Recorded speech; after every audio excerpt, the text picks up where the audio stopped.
Good evening, everyone. I want to welcome you to this podcast, a 1,000 book transformational challenge. This is the episode 5 of this podcast. Like I promised the last time when I reviewed the 7 habits of highly effective people, I promised that I was going to review, I would say, a follow-up book to that particular book, which is The 8 Habits, also written by Stephen Covey. I have a copy of the book right here in my presence, which I'm reviewing the 8 habits from effectiveness to greatness. This particular book is very, very special to me because I will say that the book actually captured the essence of my own personal life. Every page of this book is filled with my own personal story. Although I wasn't the author, I did not write the book, but the book practically illustrated how I wanted my life to be, and it captured everything about my life. I remember when I was dating my wife, even though I'd always imagined that I was going to have a very great life, a very significant life that is going to be a life of impact. I think it was my wife that actually captured one single word that captured everything about me, and the word that she used after we met was greatness. And since that time, she has used that word to save my name in her phone. So greatness, I would say, is the short word that captured everything about my life. And this is what this book is talking about, from effectiveness. The previous book that was written by Stephen Covey was more of how you can be an effective leader, how you can be effective in your life, how you can be more effective in what you do. But this book is a step further from that. So after being effective as a person, then what you should now begin to think about is how to become significant, which is what greatness is all about. Like I said, the author of this book is Stephen R. Covey. The book has 15 chapters that is spread across 2 parts.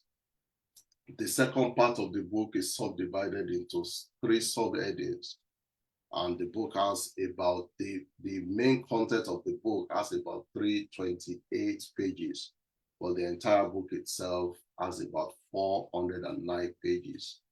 It was published in 2004. That's approximately 15 years after the first book, approximately 15 or 16 years after the first book was written by Stephen Covey, which is The 7 Habits of Highly Effective People. The publisher of the book, of course, is Simon and Schuster. And like I told us in the last episode, any book that is published by Simon and Schuster, you should know that that book is a very, very good book. So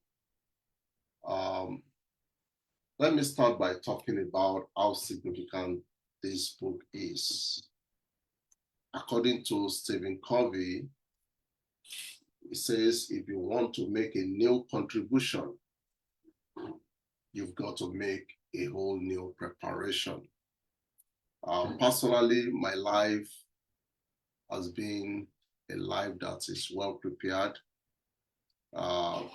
It might not really mean anything to anybody because I don't measure my own life or my success with another man's success. I measure my life with what I did yesterday.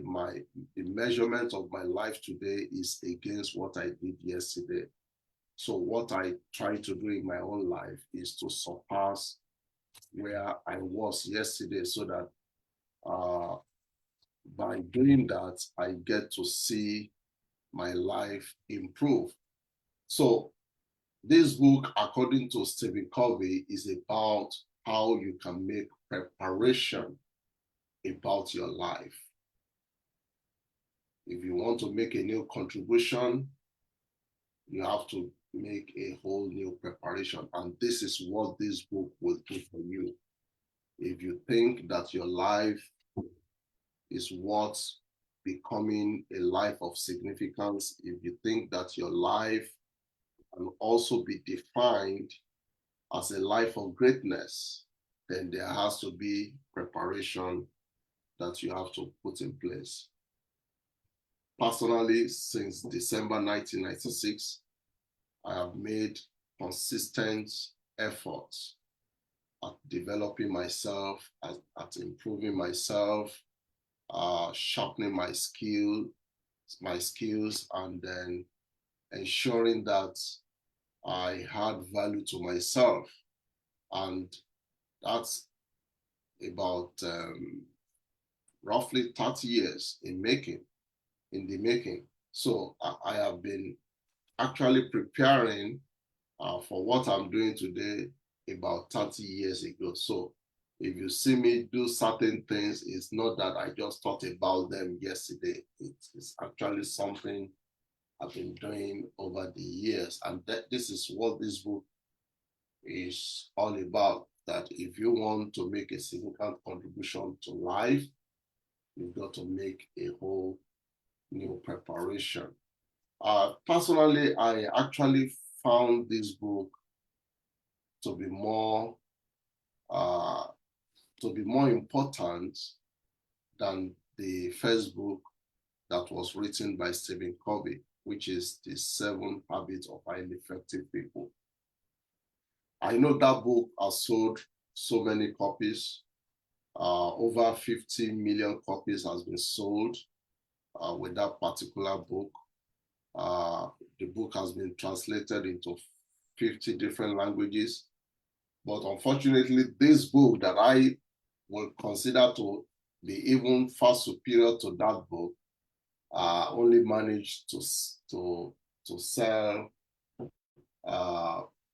just over 500,000 copies, which is not bad, but compared to the other book, 500 million, 500, I mean, 500,000, 500,000 compared to 50 million copies, that is a significant difference. But for me, if you ask me to rate the two books are very good, but I consider this to be more preparatory than the other one. And then,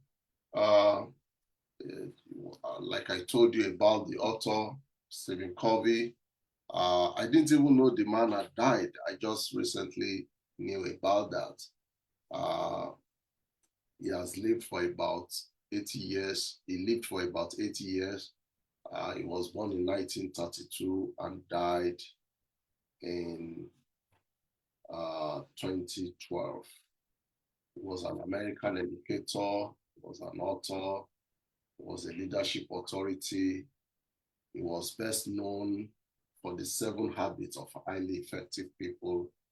He founded Covey Leadership Center, which later merged with Franklin Quest to become Franklin Covey. And the company is a major global professional service and leadership training firm. You can say that I'm also moving in that direction, but these are the kind of people that I personally look up to because they've made tremendous impact in my life. And I hope that the knowledge that they've passed down to me I can also help you. As many as are desirous to make something out of their life, I can also help you make something out of your own life too. The book summary, in short, or the primary thesis of the book is simply how you can find your voice. That is, you can actually find your own voice, and then you can also inspire other people to find their voice. That is just the main thesis of the book, how to find your voice and how to inspire others to find their own voice. And you finding your voice is you knowing what you are called to do. And for Stephen Covey, you finding your voice is helping people to unleash their potential, which is what I felt that I was actually called to do. I felt called to help people to develop their potential, to unleash their potential, to make the best of the gifts and the talents that God has endowed them with. And then helping others to find meaning and purpose in their own lives. And I believe that actually captures what I've been doing with my own life in the past 30 years.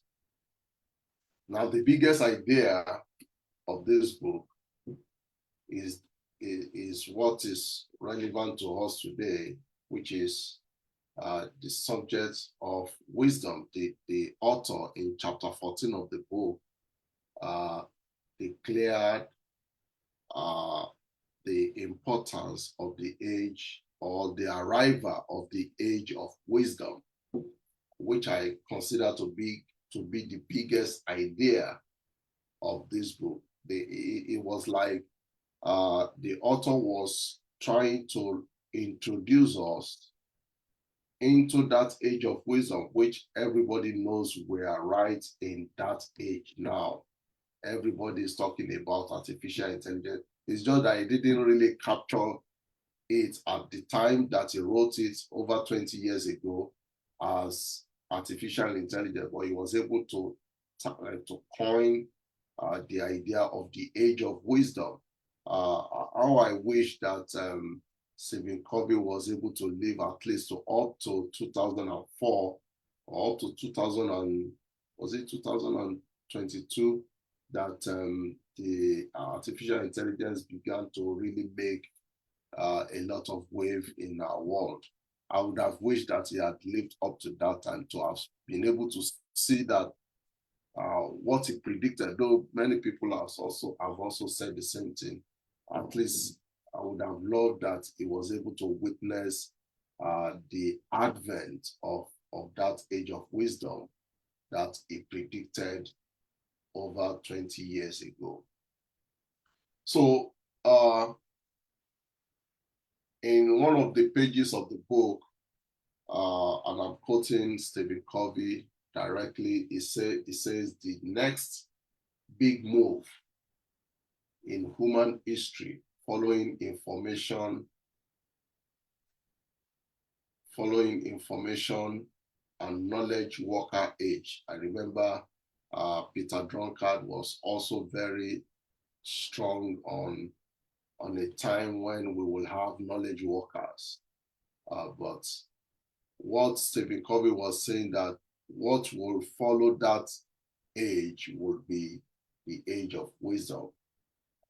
He said it will be defined by principled leadership, which is what you will see around today. There is so much that people are now talking about leadership. Everywhere you turn now, you see a lot of leadership content everywhere.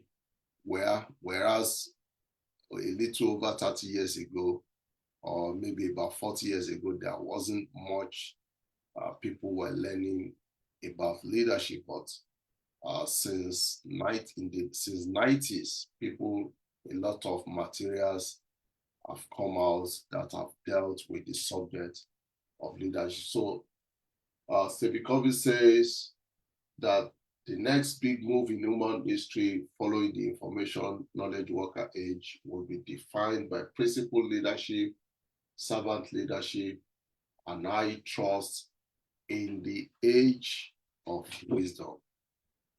And I'm glad to let you know that we are not just going to witness that age, we are already right in the middle of that age. So that is why I would recommend this book, because what you are seeing today, this book predicted it over 20 years ago. And that is why the book is very, very important to me as a person.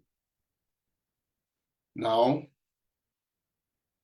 the age that Stephen Covey predicted, which is the age of wisdom, how do you attain this height? How do you make yourself relevant in this age?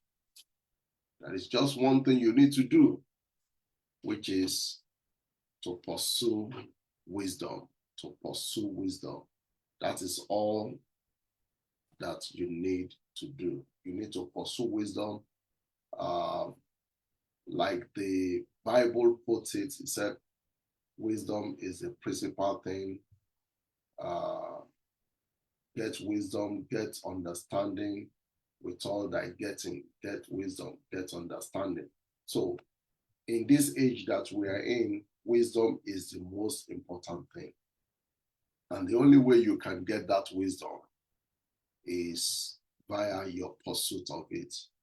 If you are not ready to pursue wisdom, you are not going to be able to play a major part in our world.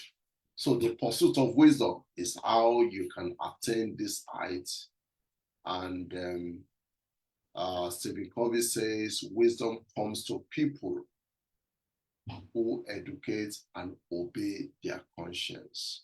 So you have to do a lot of readings. You have to do a lot of listening to podcasts. You have to do a lot of attending conferences and attending seminars.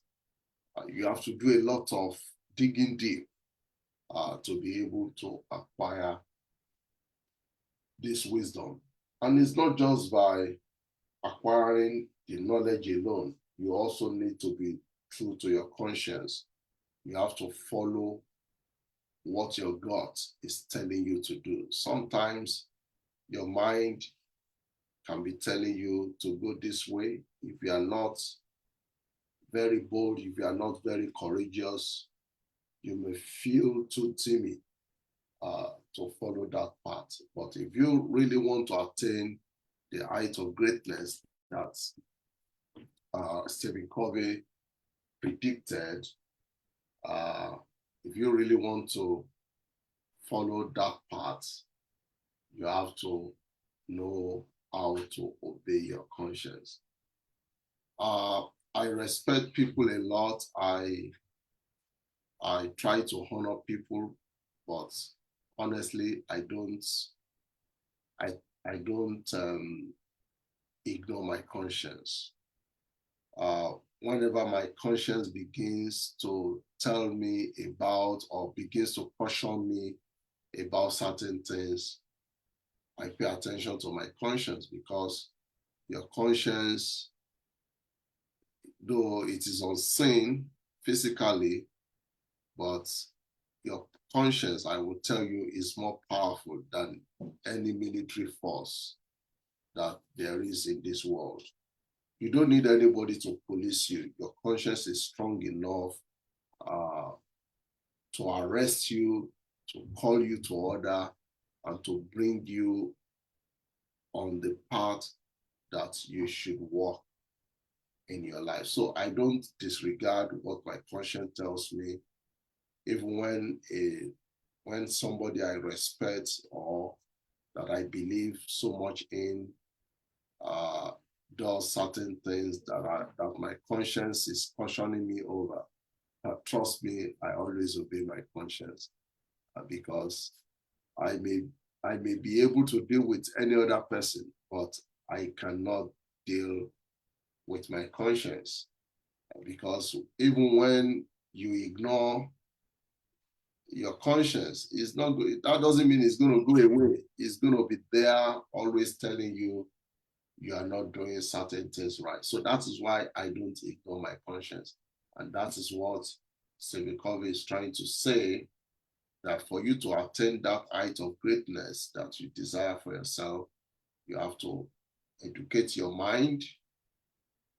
Not only that, you also need to obey your conscience.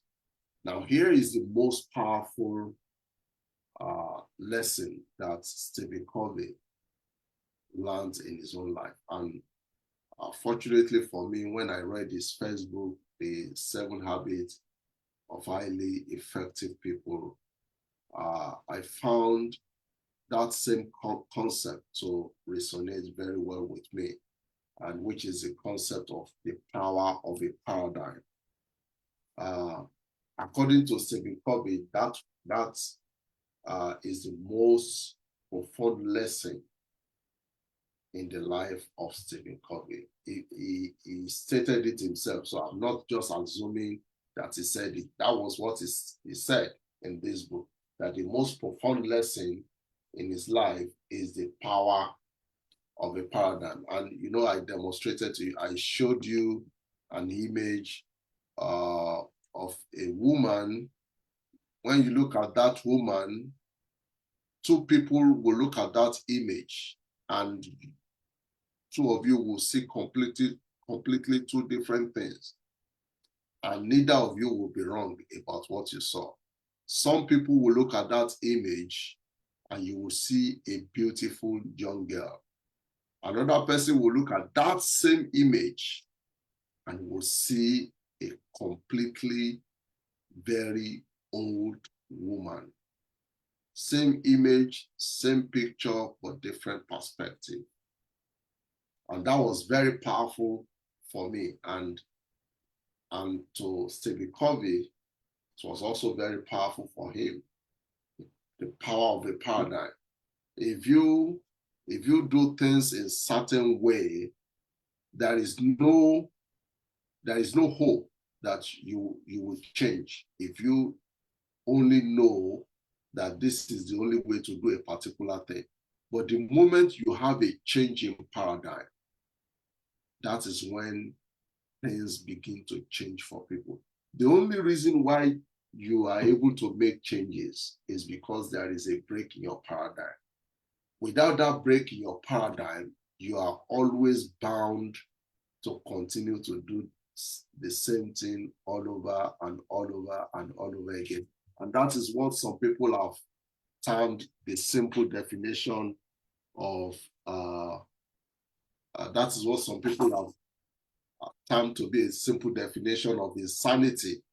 That is when you do the same thing over and over again repetitively, is a sign of insanity.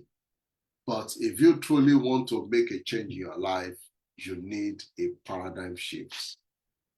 And that is the most profound lesson in the life of Stephen Covey. And in my own life too, I'm proud to say that that is the most important lesson that I have learned from his first book, which luckily Stephen Covey also affirmed in his second book, which is The 8 Habits from Effectiveness to Greatness. Stephen Covey says, if you want to make a minor incremental changes and improvements, said you should work on practices, on your behavior, on your attitude. But if you want to make significant quantum improvements, you need to work on paradigms. And what are paradigms? Paradigms are your perception, the way you see things, the way you perceive things, the way you look at things.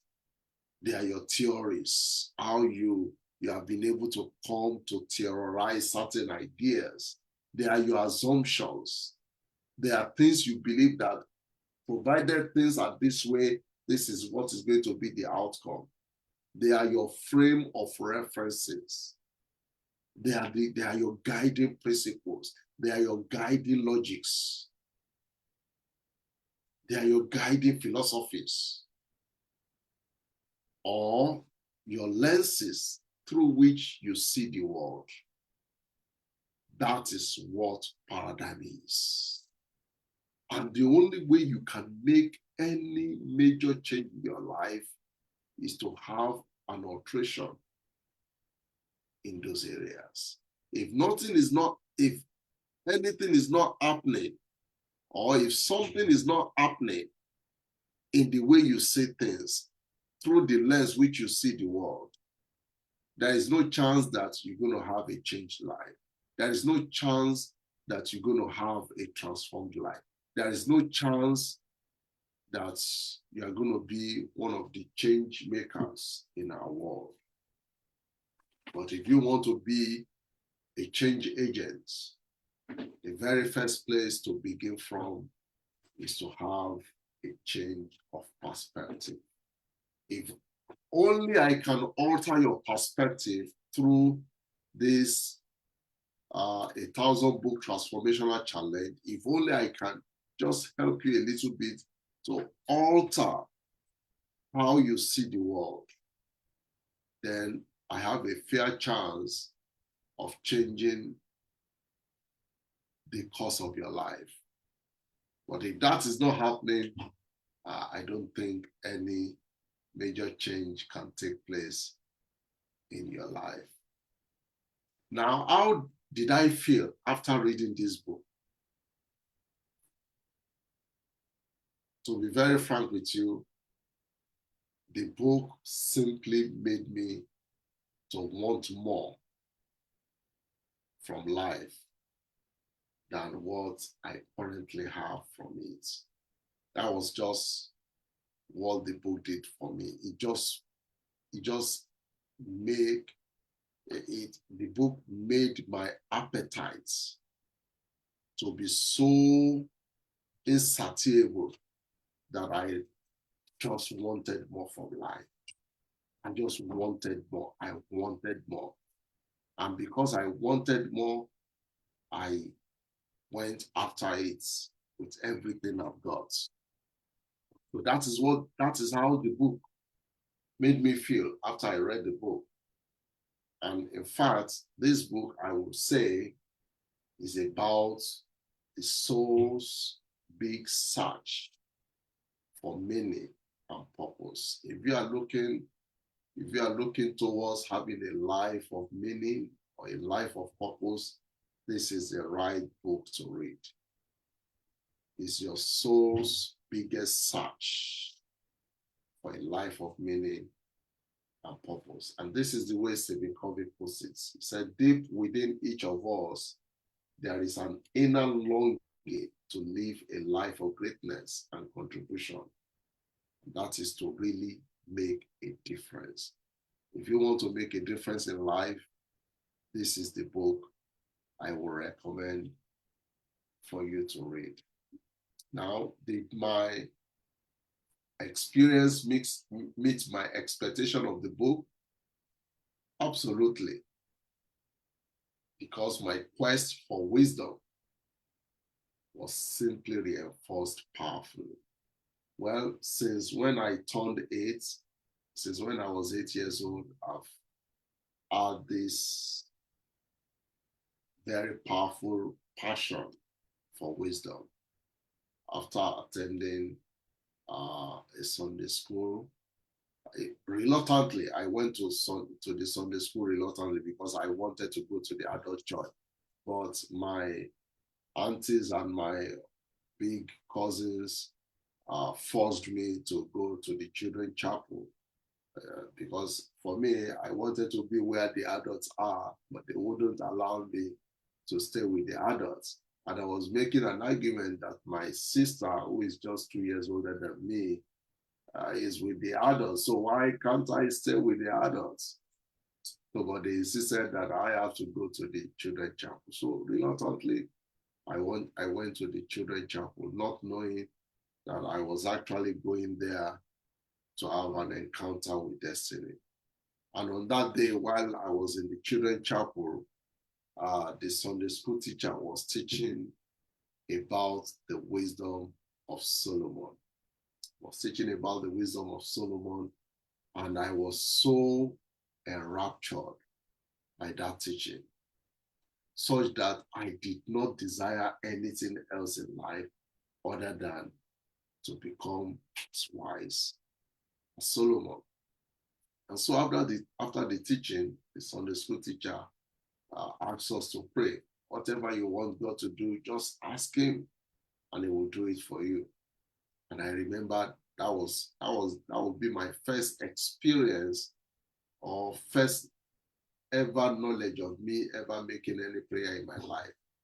And I opened my mouth and in my local language, I prayed.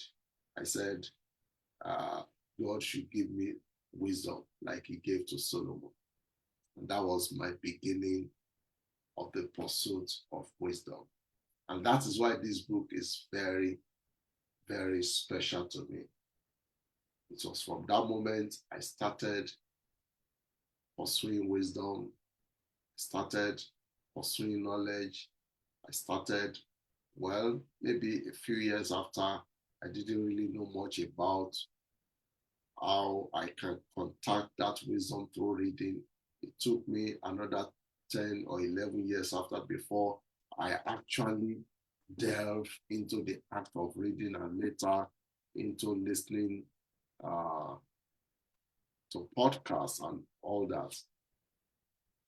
But the most important thing was that was the beginning of my quest for wisdom.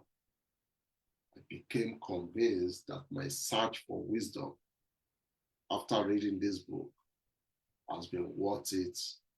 It is worth every effort that I have put into it. Today, I'm still very much hungry as I was 30 years ago for wisdom. I'm still very much hungry. I still crave for wisdom. In fact, I've made more prayer requests on wisdom than any other request in my life that I can think of. I pray whenever I have opportunity to pray to God, that is one thing I ask from God. Wisdom. And that is why my middle name today is Solomon, because of my passion for wisdom. So that is my experience with this book, and I can tell you that it perfectly matched my expectation. Now, what is the writing style of the author and the genre of the book? Well, the book is a well-researched book about preparation for greatness through the pursuit of wisdom. Now, according to the author, it took him 5 good years to research this book. Well, because I'm also an author, I understand when somebody says it took them 5 years. I've had similar experience. I've 2 books are coming out from me very soon, and apart from the fact that I've conceived those books for about 20 years, I can actually tell you that in my actual writing of the book, it took me a lot of years to be able to put them together. We'll be seeing the book in the next few months or thereabouts when it will be coming out. My publisher had already accepted the manuscripts, but they're already working on it. We are getting other people who are going to contribute to the book to contribute. And once they are able to fulfill, they are able to contribute whatever they are supposed to contribute, we shall see how it's going to go, because those books I'm going to use it to mark my 50th birthday. Those 2 books, I'm going to use them to mark my 50th birthday. So the book is a well-researched book about preparation for greatness through the pursuit of wisdom. Like I told you, the author used 5 good solid years to research this book. And the way in which he tried to present the book, he deployed personal stories, he deployed questions and answer formats to drive home his points. So if you read the book, you will see some sections where he used various questions that people have asked him throughout his life, and he provided answer to those questions. And those were part of the format that he used in writing this book. So the book is an essential book on leadership development. It's also a very good book on self-help that helps you to find your voice and also the voice of other people. Now, who should read this book? Who should read this book? If you are serious about having a great life like I do, then you are expected to go to the bookstore or go to Amazon and grab a copy of this book. You know, life is so easy now. You can have it on your Kindle. Now, I don't buy hard copy books anymore because of the stress of having to transport them here and there. What I do now, let me show you what I do now. What I do is to get a Kindle. Oh, my Kindle is not here. What I do now is to get a Kindle. My Kindle is not very close by now. Is to get a Kindle and then buy a downloadable version of the book. And I actually have a shelf. I actually have a shelf in my Kindle where I put all the different books and I put them in different headings. So I actually have a shelf in my Kindle. So it's like an invisible shelf. It's not a physical shelf that you see like the one at my back. So you don't need a hard copy book anymore. You can buy, and the downloadable version is more cheaper than the hard copy anyway. So that is what I do nowadays. So if you want a copy of this book, you can get it on Amazon. You can get it at Barnes and Nobles and any other great bookstores all over the world. You'll find it. I bought this book in Nigeria. That is to tell you how precious the book is to me. Among everything, most of the book you see here, they came with me from Nigeria because from all the books that I bought in my life, of course, there was no way I could bring everything to the US. So I had to play a kind of the most important books. So I just selected a few books that I know I cannot do without not consulting them. So I selected those books and I handed over the remaining books, a lot of books. I think it were into 2 sacks or 2 big sacks that I had to give one of my mentees. So this book is so special to me. That is why I brought it all the way from Nigeria to come with me to US. It has been with me now for over approximately 15 years now that I've had this copy of this book. You can still see it's still very much clean and very good. So I want to encourage you to go grab your copy if you are desirous of a great life, of a significant life, of a life of impact. Get a copy and start reading. Your life will never remain the same. I can promise you, I can guarantee you that. Your life will never remain the same again. And I've come to the end of this book. There is so much in the book, and I cannot really do chapter by chapter like I sometimes do with some of the book review that I do, because if I have to do that, this has about 15 chapters. That would take more than an hour, and I don't think that would be too good to do. So that is why I just gave you the synoptic view of the book. And I believe that with the little uh, description and illustration I've made about the book, you should be able to get a clear picture of what the book is all about. And when you actually get a copy of the book and you read, you will be able to derive much more than what I have shared on this podcast. So as I conclude in this podcast, like I always do, I want you to share your personal story of transformational journey, 1,000 book challenge with me.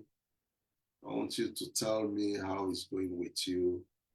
I want to know what you are doing, the challenges you have, how you have been faring. Like they say, the journey of 1,000 miles always begin with a step. You just have to start with one book. So I can hear some people saying, I am not yet ready. I am not yet ready. I'm not yet ready. The point is, you will never be ready until you start. It is when you start, that is when you are ready. When you do not start, you are never going to be ready. So I want to challenge you to take a step, get a book, particularly if it's this book, and start reading. Begin your journey of 1,000 books with just one book.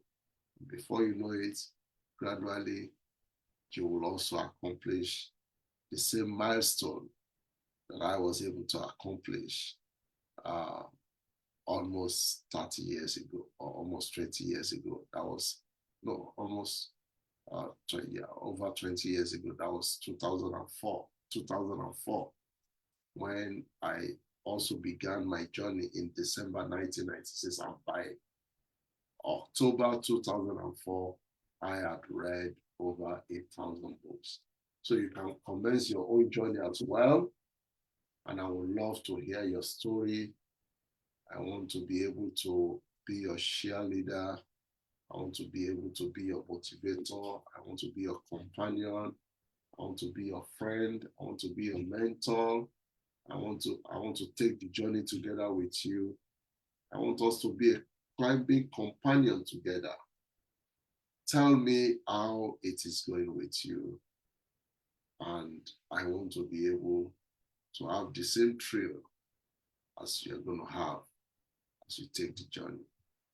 Until I see you next time, when I will bring another book review to you, you have a wonderful day.